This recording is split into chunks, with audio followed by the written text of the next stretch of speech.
Terkait dengan kelangkaan dan tingginya harga gula di sejumlah pasar tradisional maupun pasar modern di Kota Palembang, pihak Bulog Divre Sumsel Babel menjelaskan jika hal tersebut dikarenakan saat ini sejumlah wilayah belum memasuki masa panen tebu. Sementara untuk saat ini stok gula pasir yang ada pada Bulog sendiri hanya mampu mencukupi kebutuhan masyarakat sekitar 1 bulan saja dengan jumlah sekitar 9 ton.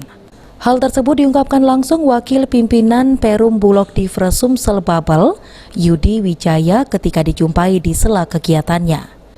Ia menambahkan nantinya untuk mencukupi kebutuhan masyarakat, Perum Bulog akan mendapatkan jatah impor dari kementerian yang mencapai 400.000 ton, di mana Bulog Divre Sumsel Babel sendiri akan mendapatkan 29.000 ton gula. Dan diharapkan dengan adanya bantuan tersebut dapat mencukupi kebutuhan masyarakat. Kalau sekarang cukup lah untuk 1 bulan ke depan. Kurang lebih hampir sesuai kebutuhan 10 ton. Berapa ton? 9,6. Impor sendiri Kemendak sudah mengimpor kurang lebih 400.000 ton. Jadi 400.000 ton itu Bulog mendapat kurang lebih 29.800 ton. Berapa Pak? 29.800 ton.